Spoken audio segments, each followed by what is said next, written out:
Hey, it's me, Vicky Marie. Good morning, good afternoon, good evening, wherever you are in this crazy world we're living in. Well,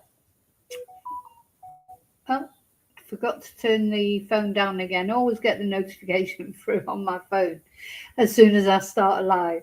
Um, well, it's Saturday morning um, here in Spain. For those of you who don't know, I'm based in Spain. In Europe, it's freezing again. It's freezing again. We had a beautiful day yesterday. The sun was out. It was 20 degrees. It was how you think of Spain, the weather in Spain being after this awful winter that we've had. I'm going to have a little whinge to start off with. Uh, didn't come to Spain for that. It's like being back in the UK. That's where I'm from originally. That's why I left the UK because I wanted some sunny skies and to live in a warmer climate. Oh my God, this year it's been freezing all winter, raining, windy. So today it's all back to the wind and the rain again, apparently. Hopefully just for one day. It does make you miserable, isn't it? I'd forgotten how miserable it does make you when how the weather affects you. I don't like it when it's too hot. I don't like it when it's too cold. I don't mind the rain, actually. Funnily enough, I don't mind a bit of rain, but not as much as we've had this year. I don't like the wind when it's windy. It puts me all on edge. My nerves are on edge. And that leads me to just say, so a couple of you have reached out to me and said, oh, you don't seem quite yourself. And I haven't been quite myself. This Nancy Guthrie case, and the weather, I think the weather as well. But this Nancy Guthrie case that we're going to talk about today in this video, um, it just really has affected me. I think I've said to you before, I just cannot believe we're on day, I think it's 41 or 42 now. Nobody knows what's happened to this 84-year-old woman, where she is. She's been plucked from her bed in the middle of the night, from what we can gather, what we've been told. And it's just, yeah, it has. It's made me very anxious. It's made me I just can't stop thinking about Nancy. It's sort of taken over a bit from other cases and other things that perhaps I should be talking about in what's happening in crime at the moment. Um, but this case especially, it's now I'm not sure why. I mean, I think the thing about Nancy is she could be your mum, she could be your grandma, she could be you. I mean, I'm not as old as Nancy, but I'm not getting any younger. I'm not going backwards in age. So, you just feel as you get older, you do get so much more vulnerable, don't you? It's like children are very vulnerable, and then you become an adult and you're still vulnerable. And as a woman, you're always a bit vulnerable. But everybody's vulnerable up to a point. Nobody's 100% safe. You've always got to think of your safety and think about how to protect your house and things like that, protect your family. You've always got to think about it, but you go through a period of when you stop being a child, you become an adult. You're least vulnerable then because as a young adult you're still quite vulnerable because you put yourself in dangerous positions more, don't you? When you're a young adult, you sort of probably go out more at night and put yourself in positions where maybe you're more vulnerable in that sense. But you can, you're less vulnerable. And I didn't know until I started concentrating on true crime that apparently over 60 the most likely people to become victims of serial killers. This is David Wilson who said this. He's a criminologist. He's quite often on the telly. Um, Women over 60 are most likely to become victims of serial killers. That really surprised me because you always think of serial killers killing young women, don't you? Or well, serial killers, they don't only kill women, of course, or young men, or targeting people like that. So it's a real surprise, I think, that's coming out about this case as well. It seems to surprise a lot of people. Like, people can't get their head around that as well. Someone might have an sex interest with an elderly person. I'm not saying this is what's happened in Nancy's case, but it's a possibility. And it happens more often than you think. But I think the reason people don't talk about it in the media, because maybe it's not as glamorous. You know, the mainstream media, they're quite salacious, aren't they? You know, they love to have, you know, a picture of an attractive person, woman normally, you know, and make a big thing of it.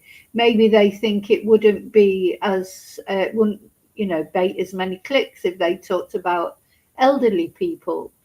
And then, of course, there's children who are, so children and elderly people are more vulnerable, the most vulnerable in our society. I think that's why this thing about Nancy has got to me so much as well. Just what sort of a person, oh gosh, this person, whoever's done it, and we don't really know what they've done yet. I mean, have they murdered Nancy? Has she died by accident? Is she still alive somewhere? All we know is she's missing. We don't know definitely. We've all got our opinions, all got our views on maybe what happened to Nancy, but nobody knows, do they?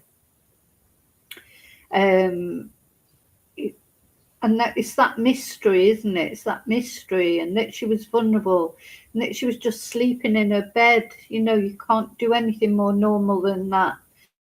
You should be safe in your own home. The thought of somebody, that man, how terrifying. This is what look, I can feel myself getting upset actually, and I shouldn't get upset because I've got to put my psychic shield around me.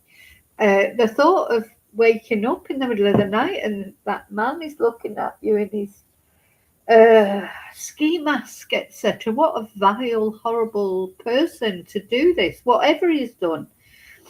Whether Nancy's still alive somewhere, the terror that she must have felt, or you know, did he murder her at the house, or has he taken her off somewhere and she's because she's got a bad heart, has something happened? You know, what has he got in that rucksack? As you know, I'm just totally fascinated with what that rucksack is carrying, full to the, you know, packed full of something. We don't know what was he taking to that scene that meant he was taking a great big rucksack full of stuff. That is really, you know, sort of fascinating me. You know, what burglar takes a rucksack full of stuff? Sorry, my necklace has fallen off. I didn't have it on properly. A great rucksack full of stuff to a burglary. You know, or were there things in there that were going to help him carry Nancy away? You know, it's just a horrible thought of what's in there. Anyway, what we're going to talk about in this video is, here we are, as I say, 41 days in, something like 41, 42, feels about 442 days in.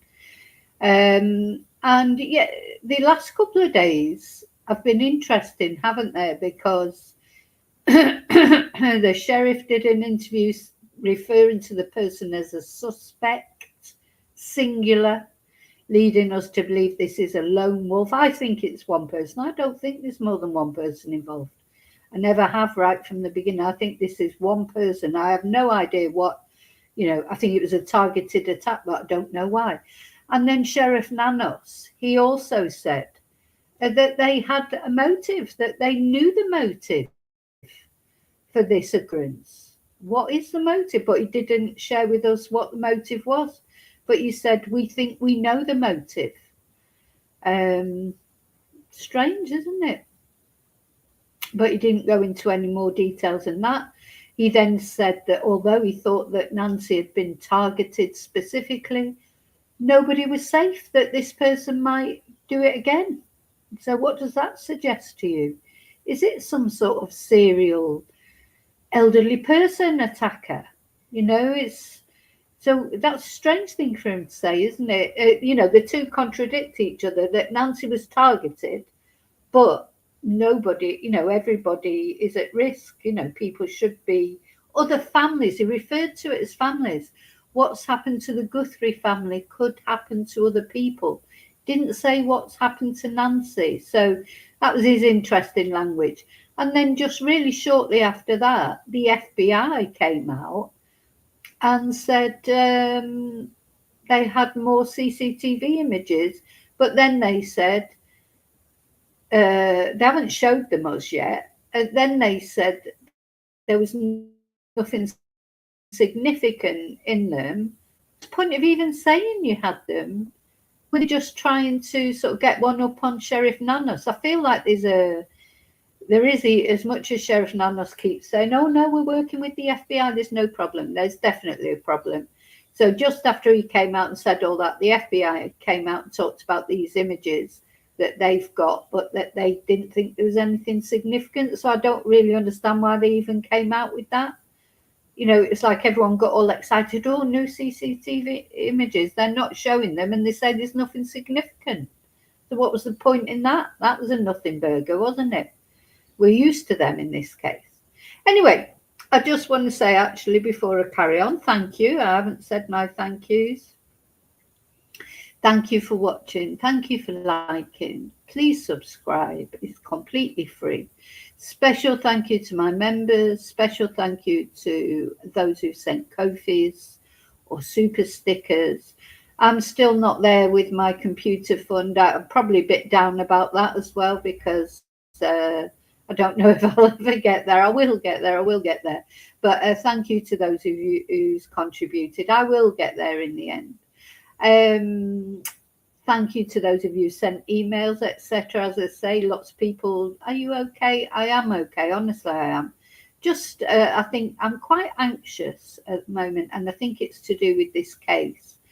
Thank you to all the nice messages people leave, or suggestions for cases, for interacting with my channel in any positive way. Thank you so much. So, who's up bright and early this morning? Oh, Julie, you're very, very kind, very generous. Thank you for the super sticker. So, yeah, Julie is also in Spain, in Madrid. I know she won't mind me saying that. Madrid's a big place. I'm not doxing her, hopefully. But, yeah, same there with the wind and the rain. Yeah, we're fed up of it, aren't we? We didn't come to Spain. We did not come to Spain for wind and rain. If we wanted wind and rain, we would have stayed in the UK, wouldn't we? Sorry, I didn't mean to take that off so quickly. Thank you, Julie.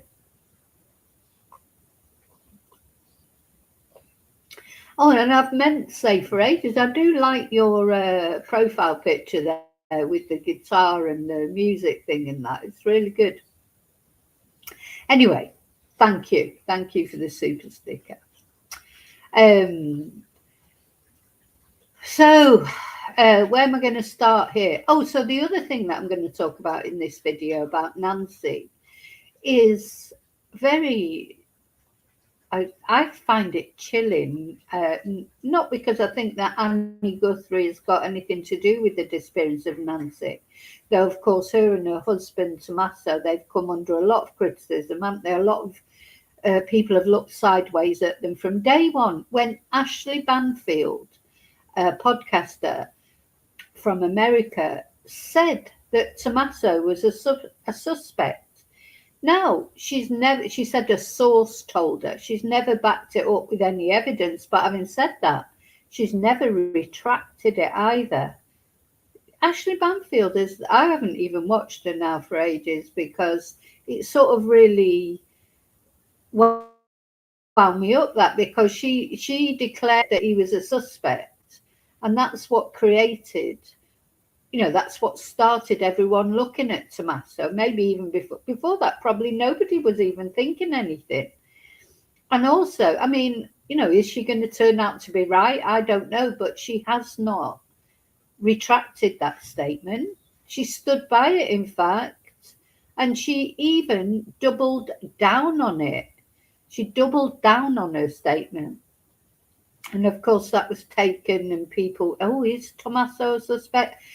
Now, the thing is, Annie and Tommaso, Annie is one of Nancy Guthrie's daughters, and she is married to Tommaso, who I believe is Italian descent. Um, and this is them. And he is a teacher locally, I believe. And from what I can gather, I mean, I haven't really sort of investigated Tommaso because the police have come out and said he's not a suspect. So, you know, I don't know. But the thing is, this is Annie and Tommaso. They live so close to Nancy's house, don't they? They only live up the road, really. And yeah, that last night that Nancy, they are the last people to see Nancy. So they're bound to be suspects, aren't they? Of course they're bound to be suspects, family or not. Whoever is the last person to see someone before they disappear or before they die or before they're murdered, they're always suspects. They're the first suspects. You start there and you work out, don't you? That's what most police will say. Start with the close family or the last people that saw them, the boyfriend, the girlfriend, the husband, the wife. Work out and then clear them first, and then look at other suspects. That is probably a law of policing, isn't it? So Nancy, and it was odd. I still think it is odd that apparently Nancy went in an Uber to Annie and Tommaso's house, but came back for a very short trip, and it's fine. You've got an Uber. You think, well, maybe they wanted to have a drink and they didn't want to drive or whatever. Fine, but she didn't come back in an Uber. She came back. Tommaso brought her back to the house, apparently. And we've got, you know, the garage door open. She apparently entered through the garage. A lot of people are saying because Nancy supposedly had mobility problems, she couldn't have got in the garage that quick. Anyway, we don't know about that. But Tommaso was the last person to see her alive. So I think it's pretty logical that he's going to be investigated, both of them, because Nancy was at their house the day before she disappeared, wasn't she? So we have to think of it in the beginning, they will have been investigated. So their car was seized, their house was forensically searched. We don't know if anything was found. Presumably not, because later on then, good old Sheriff Nanos said that the family and their spouses were cleared as suspects, didn't he? But the problem with him is we don't believe anything he says. So even though he came out and said that, because he's already said so many conflicting things, I don't think anyone really believed it, you know. And the other thing is, Annie and Tommaso's car, they still haven't got it back. Whereas the other people that were actually detained, like Luke Daly and Carlos, I don't know if Carlos's car was ever even taken, but Luke Daly's car was taken, but he's got it back. So why have Annie and Tommaso not got their car back yet?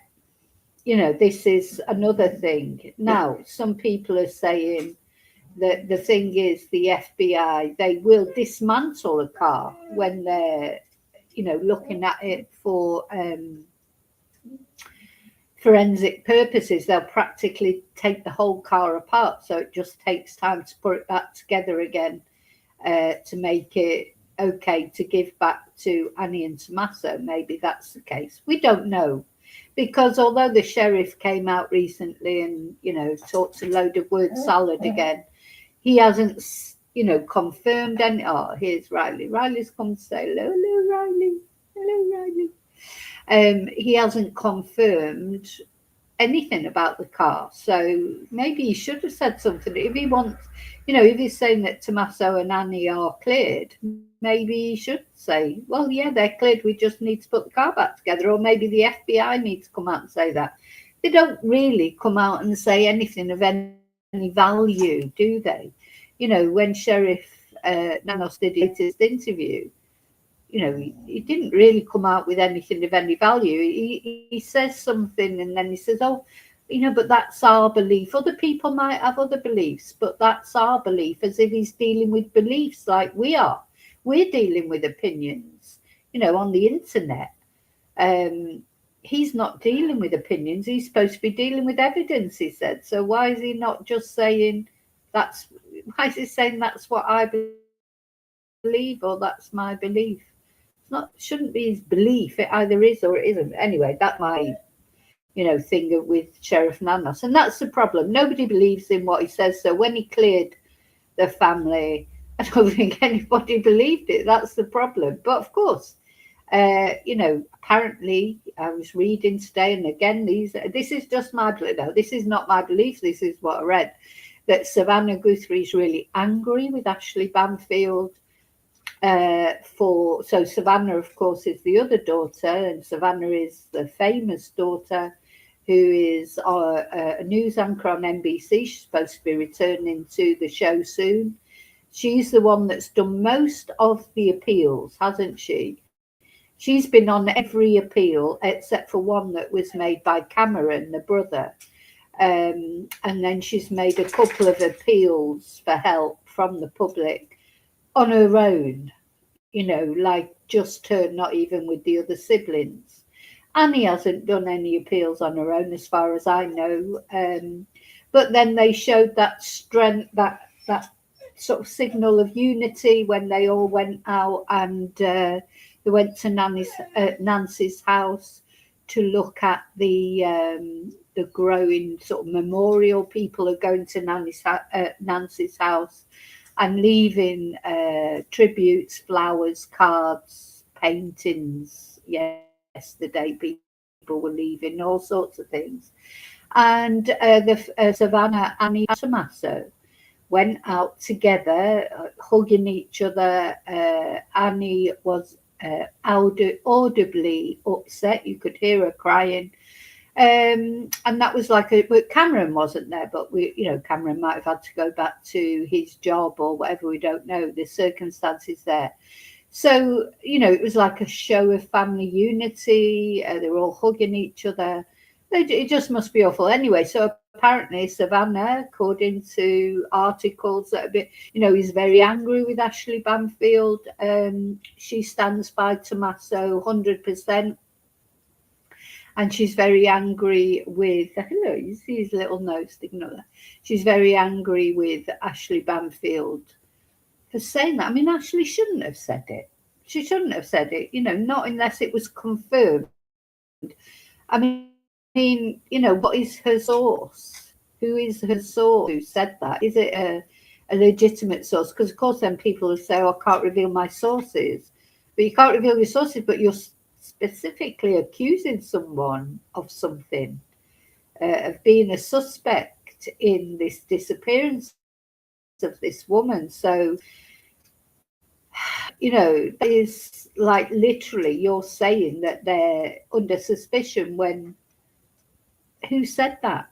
Who said that? And I mean, maybe they were under suspicion right in the beginning because, as I say, anybody who's close should be under suspicion, shouldn't they? Or knows anything about. Everyone's under suspicion until they're not. But then Ashley has never come and said, "Oh, I shouldn't have said that. Maybe I was too quick in saying that." Now she never come on and said the sheriff really has said that he's been cleared either. So she's leaving that up in the air. It's almost like she's enjoying the notoriety of that. Which is not good. So anyway, it turns out that in 2015, Annie, I think when she was at university, wrote a poem called The Missing and presented it. And we're going to have a look at that video in a moment.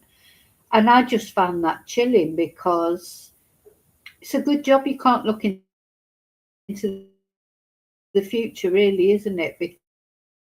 Because in 2015, 11 years ago, I did not know the relevance that she'd written a poem about the missing.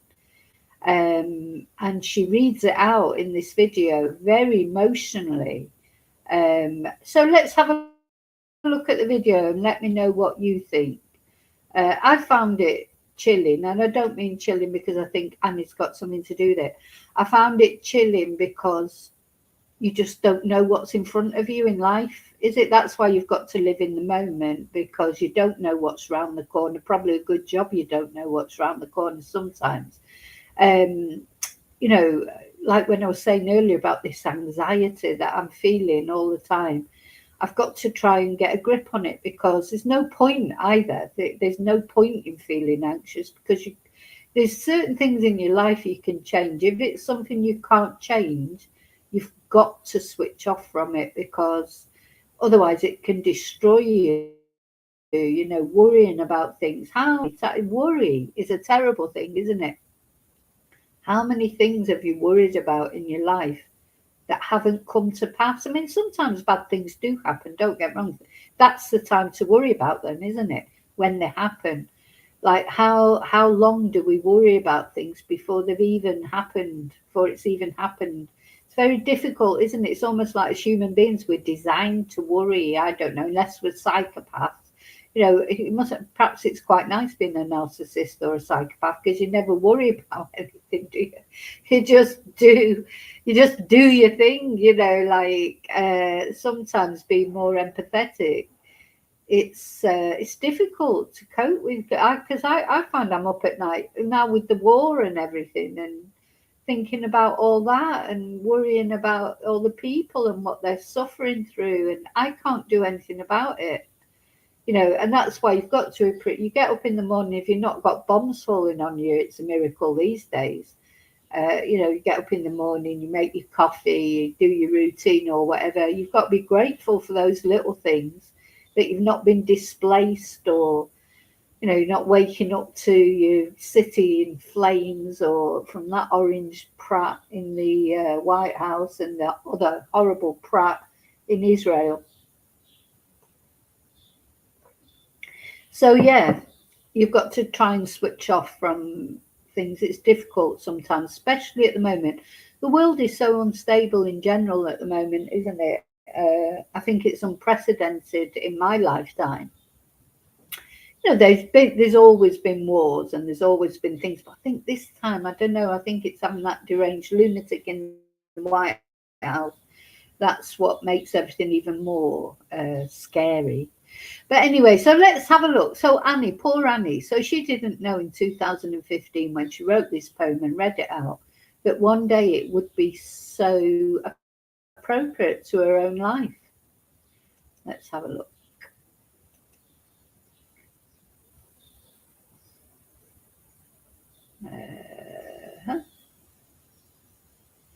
So this poem is called Dear Missing. And it seemed to have been written as maybe if it was some sort of project. I'm not sure why it was written. So, Dear Missing, the reader is Annie Guthrie. The description is from a segment titled Chorus. And the citation is Annie Guthrie, The Good Dark, North Adams, Massachusetts. Tupelo Press, 2015. September the 10th, 2015. And she's actually reading it out herself. So let's have a look.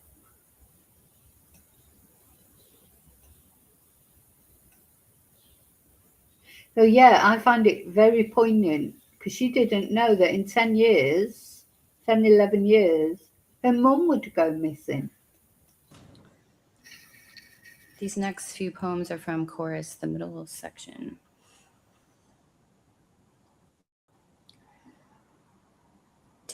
Dear Missing, a channel by land that gestures and doesn't touch. The water rushing shallow. The form of the shore is lost to the counting of sand, The count is lost to the sound. If I could, I'd rearrange us, shove selves, shell letters, shelve us, water surfacing itself inside ourselves, as ever as yours. No, I don't know. Did she write that, or is this a poem? From she said it was from Chorus. So I don't know if that's something she wrote herself or if she's just reading it out. But it's very poignant, I think, in view of what's happened since. As I say, probably a good job we can't see what's around the corner sometimes. We'll play it once more. These next few poems are from Chorus, the middle section. Dear Missing, a channel by land that gestures and juts, doesn't touch. The water rushing shelters. Can you hear something in the background screaming there? Sorry, what the hell's that? Hang on. Every sound I shout out into it. The form of the shore is lost to the counting of sand. The count is lost to the... Did you hear that? There's like a screaming sound in the background. Sound. If I could, I'd rearrange us. I'll have to go back to the shove selves, shell letters, shelve us, water. Did you hear it? Surfacing itself inside ourselves, as ever as yours. So it's very heartfelt the way she reads it. Oh, it's quite a cryptic poem, I think. I mean, I do love poetry. Let's listen one more time and listen out for them. There's sort of like yowls in the background. These next few poems are from Chorus, the middle section. Dear Missing, a channel by land that gestures and juts, doesn't touch. Hey, did you hear it? The water rushing shelters every sound I shout out into it. The form of the shore is lost to the counting of sand. The count is lost to the sound. If I could, I'd rearrange us, shove selves, shell letters, shelve us, water surfacing itself inside ourselves, as ever as yours. So, what do you think of that? It's quite sort of chilling, really, isn't it, in the light of what's happened afterwards, fast forward 11 years and her mum's missing. Life's funny, isn't it? It's like just, their life strange. But anyway, I just thought that was interesting. It's almost like a self-fulfilling prophecy. It's like, anyway, I hope they're all coping okay, the family, as I say. So even now, even though Tommaso and Annie and all the family, according to Sheriff Nanos, have been cleared, people are still casting aspersions. And I think, as I've said before, I understand why people are, because it makes more sense that way. People looking for sense in this case, reasons. When family does something to a member of their family, it's normally financially involved, there's a financial motive, or if it's amongst husband and wife, there could be a custody motive, or it could be an sex motive, jealousy, someone's, you know, we can make sense of those sort of things.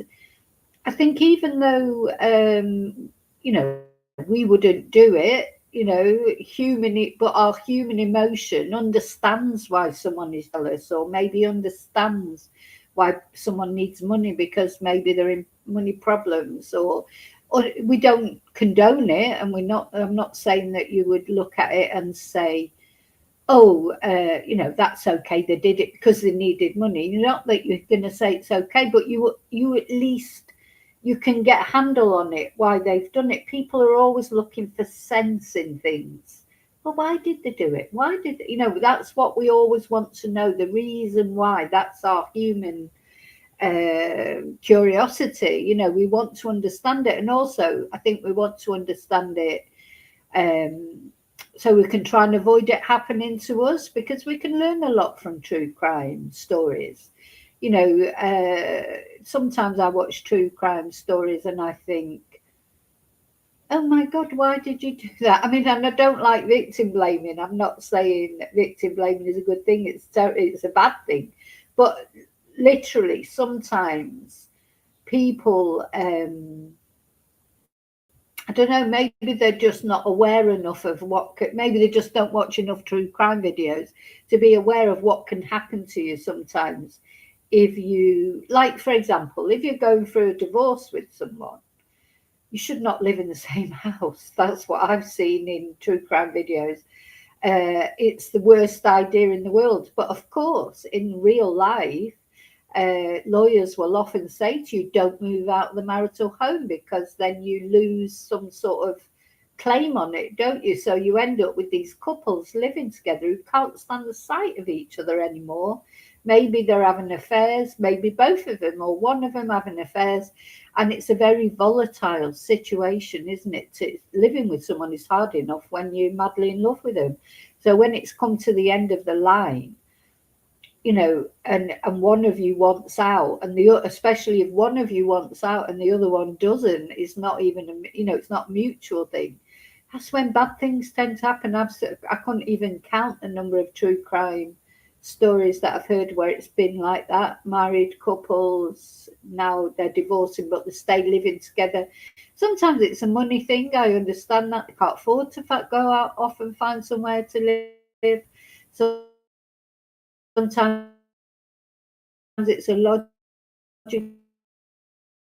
thing because of work, children, you know, even though couples don't want to affect children so much. You know, there's many cases that I've seen that sadly have resulted in one or the other, you know, one or of the people living in that sort of situation where, you know, it's really come to the end of the line as far as their relationship's concerned, and for whatever reason they're still living together. You know, bad things befall them. They go missing, don't they? You know, there's been so many cases like that.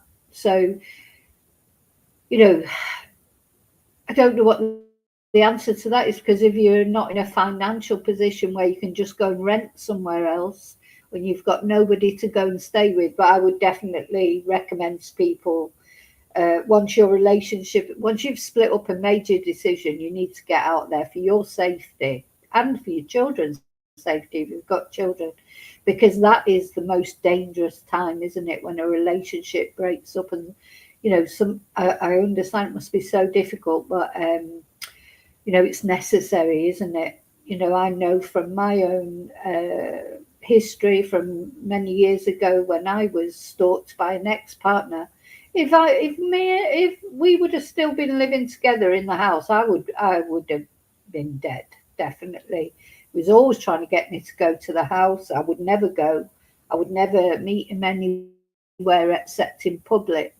And I didn't even know about true crime then. It was just a feeling that I had. I just did not feel safe around him because he was so obsessive.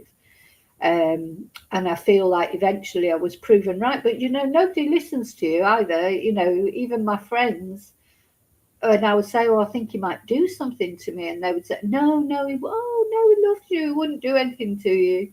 Well, of course, he would have done something to me. So I know that now. So I feel like I was justified in sort of not making sure I was never on my own with him. The other thing that I've been very surprised with true crime, I mean, that wasn't a surprise, but how many pregnant women get murdered? It's literally, apparently, being pregnant increases your chances of being murdered, which is just defies belief, doesn't it? But apparently, that again, for various reasons, many times it's because the other person does not want that child. Look, for whatever reason, look at Chris Watts with Shanann. She just was pregnant, wasn't she, again with Nico? He didn't want another child. So this is quite often what happens. I think if a woman wants to be pregnant, when she finds out she's pregnant, she's probably over the moon, absolutely exhilarated. And she probably thinks that her partner, sometimes it's a regular partner who does it. Sometimes it might be because they're having an affair with somebody else and they don't want it to come out. That was really, because the thing is, if you're like Chris Watts, he's having an affair with Nicole Kersinger or whatever her name was. So he's having an affair with her. He's probably telling her that he's going to divorce Shanann and wants to marry her. He's obsessed with her, Nicole. Then Shanann is pregnant, and that, if Nicole finds that out, then Nicole's going to know. He's not, because I think probably most married men that are having affairs will say and probably women as well, will say to their girlfriends, their bits on the side, who they're saying, no, you're not a bit on the side, you're I never sleep with her, we're just married in name only. That's what they say. And then of course when the wife gets pregnant, they can't say that anymore, can they? Because it's like, oh, what's this? The sort of like, is this like the Immaculate Conception then, that she's pregnant? How has she ended up getting pregnant if you're not sleeping together anymore? So I'm telling you now, if you're a woman or a man and you're having an affair with somebody who's married and they're telling you they're not sleeping with their wife or husband, they're lying. 99% they're lying. They are still sleeping with him. It's just the way it is, and it happens all the time. So so then the wife gets pregnant and then they can't say they're not sleeping with them anymore, can they? So I think that precipitates a lot of reasons why pregnant women, there's quite such a high rate of murder, and you can't. Anyway, it doesn't even bear thinking about. We can't get our heads around that kind of thing because we're not that sort of person. It's bad enough to kill anybody, but to kill somebody and an innocent unborn child, probably your child as well, it's not. It's quite often the actual father of the child who does it, which again you just think, oh my God, you're not only sort of, I don't know, maybe you just hate your wife so much, but how can you hate your own child before it's even born? But they don't want it getting in the way, do they, of their lives, I suppose. So I'm waffling, aren't I? Because we were talking about Nancy, now I've ended up talking about pregnant women get murdered. But so going back to Nancy, let me know what you think of that poem that Annie read out, and it's just the absolute irony of it, isn't it? And the tragedy of it that, just 10 years later, Annie's own mother would go missing. So I wanted to play that for you. Now, the other thing that has been developing in this case, I mean, what do you think? Do you think it is, because a lot of people are saying they feel like, but it's only feelings, isn't it? Something's about to break, but we've been feeling that probably for 2 weeks or something. Every day you're thinking something's going to break. And then I do think when Chris Nanos said, we think we know the motive. We think we know the motive of the suspect, singular. So do they know the motive? Do they have a particular person in their sights? So a lot of people are talking about because of Nancy being Savannah's mum, there was on NBC, I think it's NBC, they did like a feature about Savannah going back to her hometown, Tucson, Arizona, and they went to a restaurant for dinner, didn't they? They went to a restaurant for dinner or lunch to have something to eat. And this is the restaurant where apparently the FBI have been back to that restaurant questioning everybody. So it did happen. Is this where the eventual kidnapper of Nancy saw them and got the idea to kidnap them? Did somebody say to them, "Oh yeah, well, that's Savannah Guthrie and that's her mum, and she only lives around the corner and she lives alone, you know, and she's an old lady," and or somebody lets it slip that maybe, you know, obviously then they're going to think that they've got money because when they find out that Savannah is famous. Is that where the plot started? So let me just have a look. So this is the FBI apparently who have been inquiring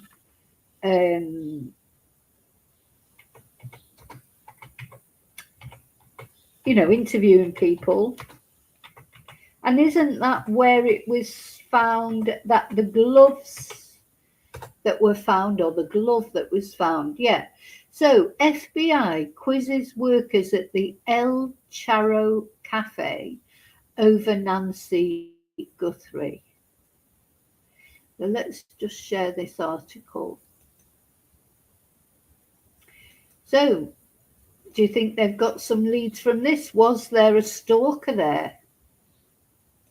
Because apparently it was announced that they would be coming there, you know, the TV, etc., would be coming there.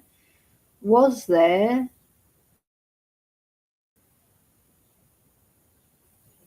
Just make sure it's sharing. It'll come up in a minute, hopefully.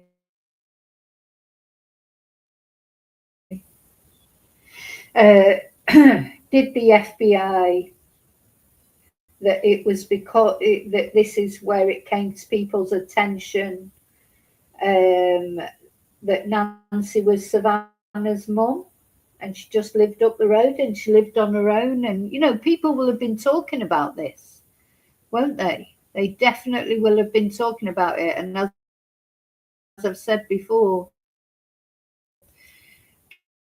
careless talk costs lives. You don't know who might be talking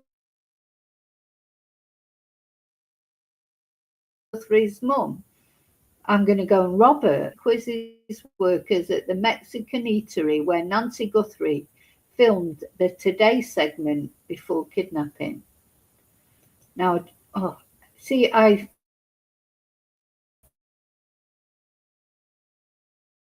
this is that.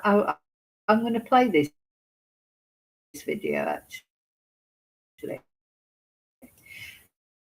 Look at that rucksack. I am totally obsessed with this rucksack. What is in it? I analyzed this video, and I'm going to share with you some of the things that really popped out at me. The first thing that I look at as a behavioral analyst is I want to see their actual structure, their body.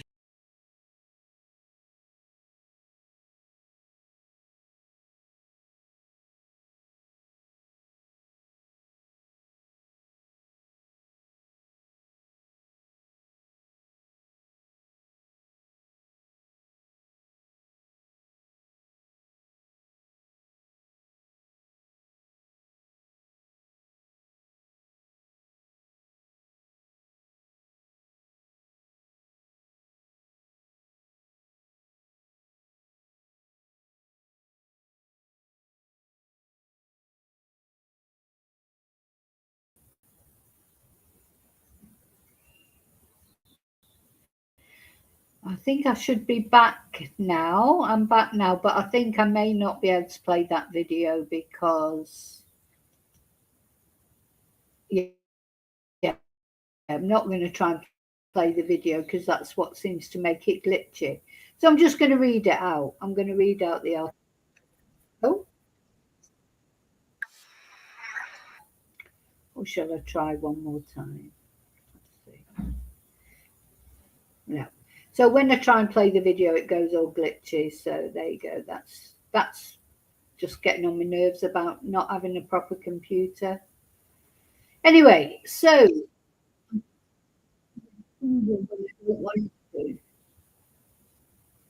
comes on when I don't want it to, and when I try and play it, it goes off. Trying to stop it. So FBI agents have reportedly quizzed employees at the Mexican restaurant where Nancy Guthrie filmed a Today Show segment with daughter Savannah just months before she was kidnapped.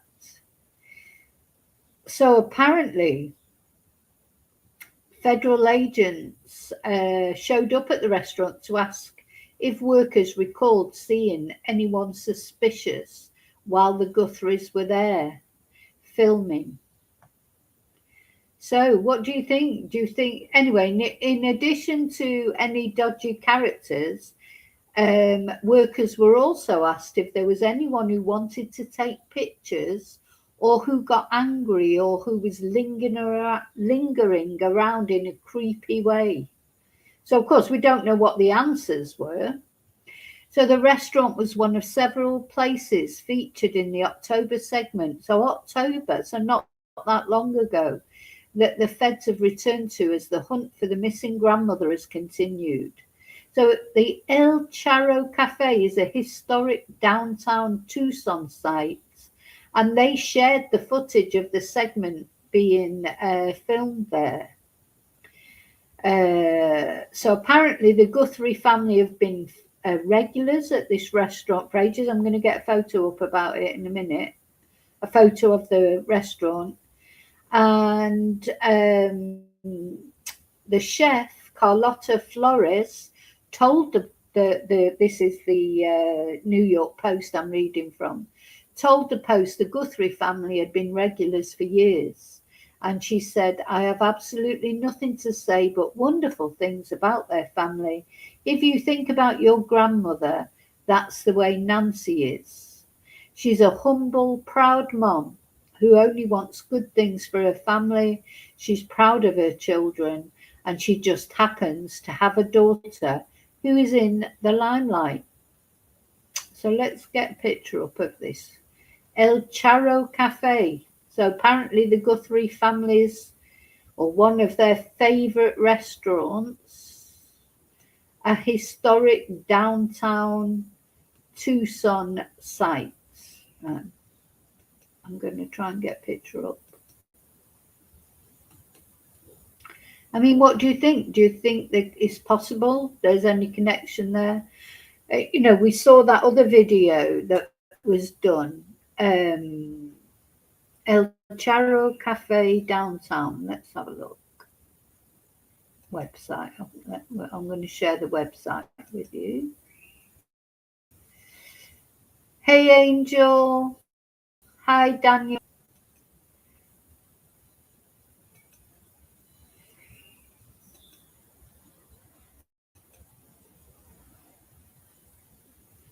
El Charro. So this is the restaurant. Let me just make sure it's sharing. God, everything's gone black on here again. Yeah, the internet's not enjoying itself today.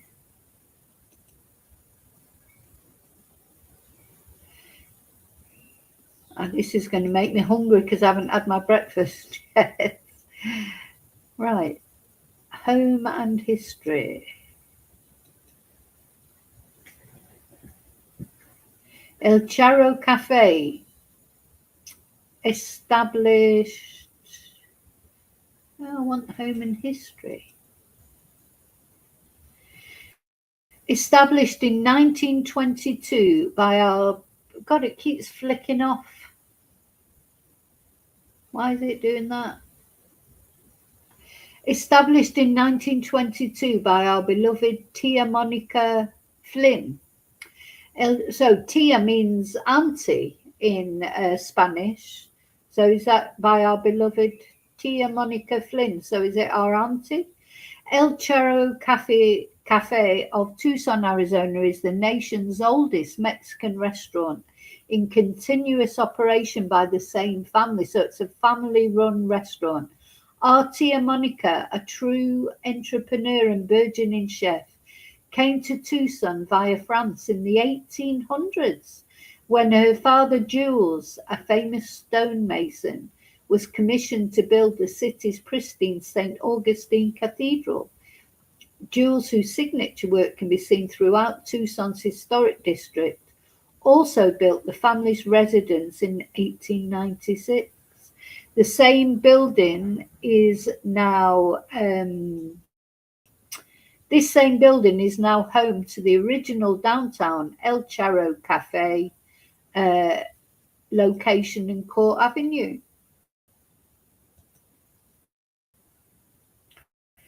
So, this is, I was looking for some pictures, but there you go. There it is. As I say, it's going to make me really hungry. Look at that food. It looks absolutely gorgeous. Need to go and get some breakfast soon. Oh, it's ships.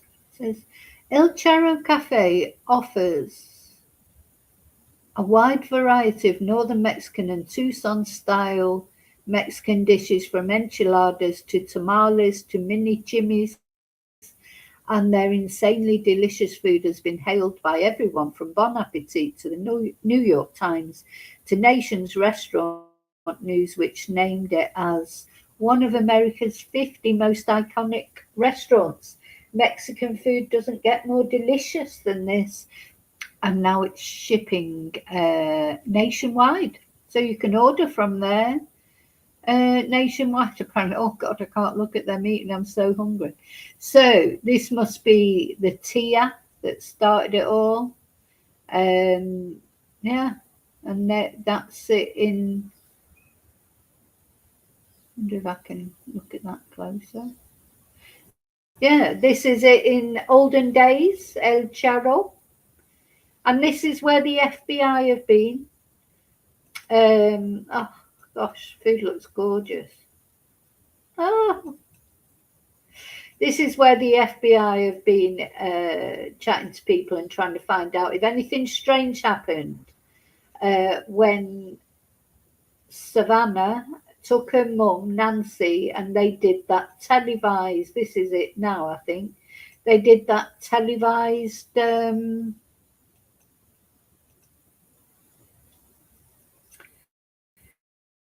they did the televised visit to the restaurant. Was there any stalkers there watching what was going on?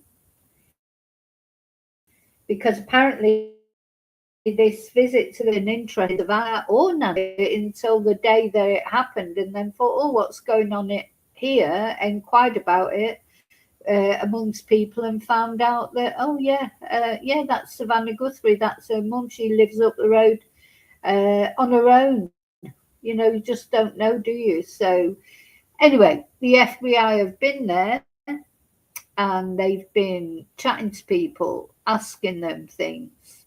So what do you think? I'm still of an opinion in this case that, yeah, Nancy was targeted. Now that I've always thought that, but now it has been confirmed by Sheriff Nanos, if you believe anything he says. But although I think she was targeted, I still don't really know why. That's what we don't know. Why was she targeted? Is it a money thing? Is it just, an SEX thing even? Is it just somebody who's got a grudge against Nancy, got a grudge against Savannah, or even a grudge against Tommaso and Annie? I mean, we just don't know this person, whoever it is. They're evil, plain and simply. whatever the reason, they've gone to this house and caused this elderly woman to disappear, and we don't know what's happened to her, you know, or even if she's still alive. So one thing we do know is this person is evil, bad, nasty. That we do know, I think. Okay, thank you for watching. I'll see you really soon in the next video. Thanks all for being here. Special thank you there to Julie for sending me a super sticker. Thank you so much. I'll see you really soon in the next video. Please don't forget to like, subscribe, and yeah, I'll be back soon. Oh, let me take the picture off just while I say my goodbyes. Take care of yourself. Remember, you are the most important person. I'll see you really soon in the next video. And until then, maybe by then we'll know something more. Hey, let's hope so. Till then, may your God go with you. Bye.